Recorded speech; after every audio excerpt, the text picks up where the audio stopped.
Well, let's see. Debbie even knows more with Dad. But I'll tell you the things that stick out of my mind when I think of my dad. When I think of my dad, I think about how tall and handsome he was. I remember even some of my friends would say, "Your dad is just so handsome." He was tall. He was outdoorsy. He loved to be in the mountains. He was a log cutter up on Mogollon Rim for oh, a, from the time I tell what 10 of my first years of life for sure. He was a log cutter on Mogollon Rim. Um, he was fun, but there were so many of us kids, and he would be gone a lot in my younger years because he was a log cutter. So I just remember him coming back down from the mountains and maybe being there for a weekend or something. And I can remember probably one of my first memories, it sounds weird, but I've thought about this, is I was sleeping by my mom. I was probably a baby. I was probably 2 or something. But I remember him coming in and getting me from that bed and putting me in my bed. But I remember feeling like my dad's home. Just having the thought in my mind as a little tiny 2 or 3, whatever I was, and just thinking my dad's home. And that was my first thought of my dad. And I remember him with his dog Rowdy.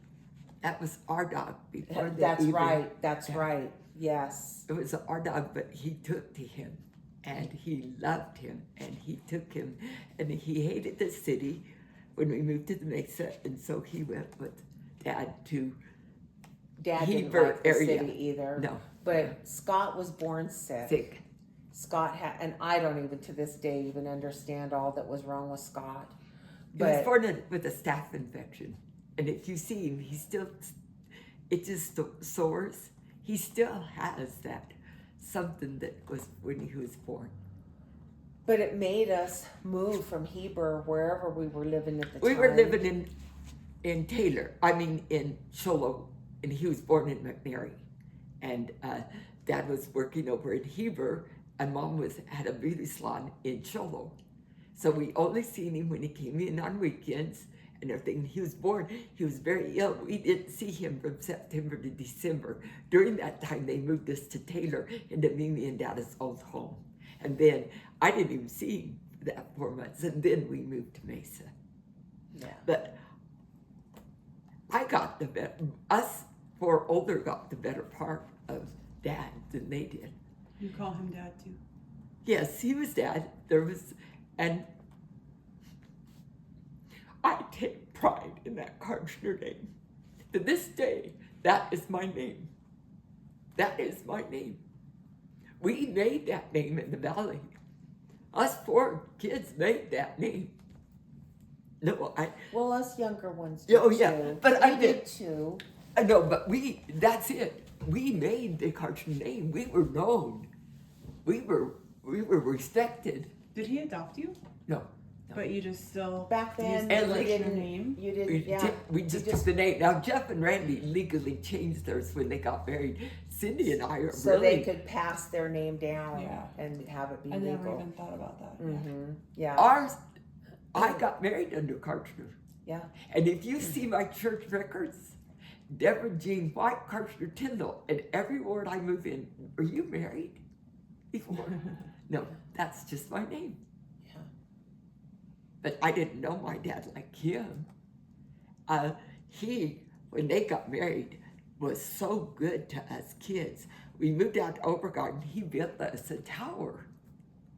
And we had rubber band guns. He made rubber slingshots with these guns out of tires. They had corn roast and watermelons, and we had parties. Yeah. Nothing that they ever got to see. I didn't get that. No. And that happens when you have a family of 8 Yeah. kids, Yeah. and you've got the older ones, and you know it's hard to get a scrapbook put together for the third, fourth, fifth. It Yeah. just, as you keep going down the line, you get less and less. He was very good You just to us. do. And he just accepted us. There was no difference. I gotta be honest with you, I never even knew until I was like, oh, maybe 9 or 10. I didn't grow up even knowing that we. No, I never knew that. That is does not exist. We never talked about that. We never embraced that in our life. No. And Amber, I have 2 sisters that was from Elmer. One older and one younger. Sabrina and Jocelyn. And they do not look like us at all. You put us 8 in work. Sabrina was blonde, fair, heavy set, nothing like us. And Jocelyn, nothing else. I mean, and I remember both of them. And they're both gone now. But these are my sisters and brothers. Yeah. And you cannot divide us. No. Ever. Not even you go through crap together, you go through whatever, but at the end of the day, that's my walk, that's my journey. And these are the ones I walked it with. And they're the ones that I will continue to walk it with. When we went on that trip 4 years ago. Oh, to Florida we and went to found Florida. out we are so much alike, yet so different. But more. When we're together, though, we like to eat the same. We like to sunbathe the same. We like to shop the same. We don't. We just like the same things. And we like to be together. Yes. And I will say this, I attribute a lot of that to my dad for not dividing or making people think. And if I have something that I want to take from him, I want to know that doesn't mean that your own kids are not special, but we were raised as one. And I felt that for Adam, Boomer, and Donna too. I did. I always felt that. And thankful that I did. And I think I got that from my dad. He got it from his parents. And he got it from Grandma and Grandpa. Because yes. Yep. But and I remember a couple times because we would walk home from school, and it was a long walk, quite a walk, quite a ways. And I remember a couple times him scaring me, saying, "Little girl, do you want to ride home?" And I was probably walking from elementary school, and I looked and I was just like, "My dad." Because he wasn't around a lot. So when he was, it was just like your heart would just get excited and say, "Oh, my dad." And I just remember running and jumping in the car and sitting on his lap and just saying, "Oh, you're back." How old were you when he moved to Utah? He moved to Utah. They were separated for 5 or 6 years. So even though he still lived here, they weren't together. Arizona. While they were separated. Yeah. And I didn't see him very often then. And I remember. How old were you? I was 13 when they separated, 13 years old. And he lived in different apartments. And he lived in our old house for a while. Yes, when we moved up to Vineyard. For a little while, and he had his rabbits. He always loved his rabbits. But I will say, he wasn't the dad that just came and picked you up and took you to the movies or anything like that. I never got to do that. He didn't do it. I remember when he fell out of that tree. And he was at Mesa Lutheran Hospital, and we would go stand in the yard down below because they wouldn't let kids in the hospital. And he was up kind of high in one of the floors. And I remember them bringing him to the window and letting him wave to us. But that changed his life. I when completely. he fell out of the tree, broke his back, had all those back problems, and wasn't able to go back and do log cutting. That changed his life. And then he became a computer programmer. My mom put him through computer programming school, and he smoked. He smoked cigarettes, and so he never felt comfortable to go to church. I have a few memories, but not a lot. I've written them down. I have them written down. But I was 13 when they separated. He lived here, being separated, for about 4 years, and then his job switched him to Salt Lake, and I remember it being very hard. I thought, now I'm never going to see my dad. Now I'll never see my dad. And he met Karen, who made him very happy, and her 4 children that made him very happy. And I didn't get to see my dad a lot. My kids didn't know him at all.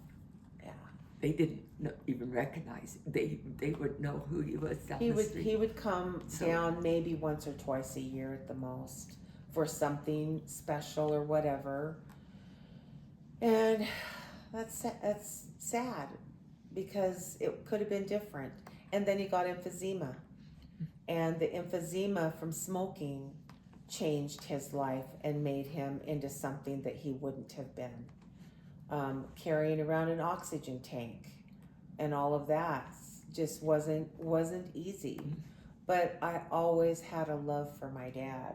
And I remember probably one of my sweetest memories was having my grandma call me at home, and it was night, and you only had phones back then. You didn't have cell phones or anything like that, and she couldn't hear really well, and she never called me. She wrote me letters. Grandma wrote me letters every week, and she called me and she said, Tammy, you know your dad's getting married?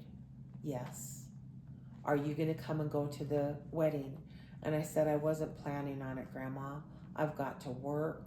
I can't miss work, and I've got to, I don't think I'm going to go. And she said, Tammy, have I ever asked you to do anything? And I said, no, never. You've never asked anything. I mean, she said, I can't tell you how important it is for me to have you there. I want my son to have one of his children at his wedding. Will you please come and go? We are leaving at 5 a.m. from Woodruff, 3.5 hour drive. Will you come tonight? Be here. We're leaving at 5. Will you do it for me? And I said, I'm on my way.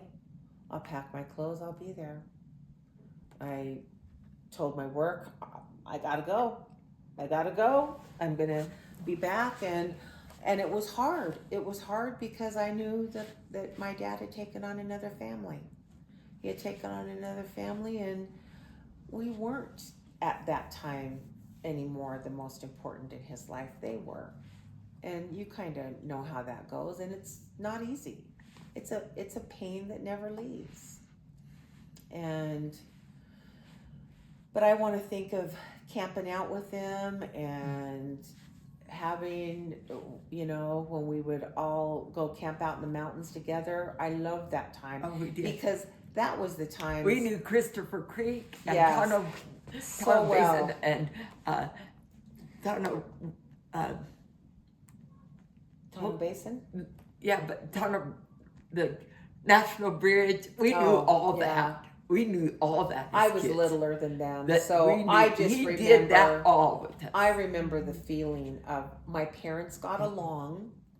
Those were the good memories. Good memories days. was going and camping out with them, and I remember them giving me a bath in a big bucket tub, and those were the fun times. And 10 of us in this station wagon, and we were everywhere.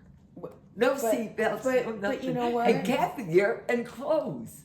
And But think, and I think about this for my dad because I know how it feels too, in a way.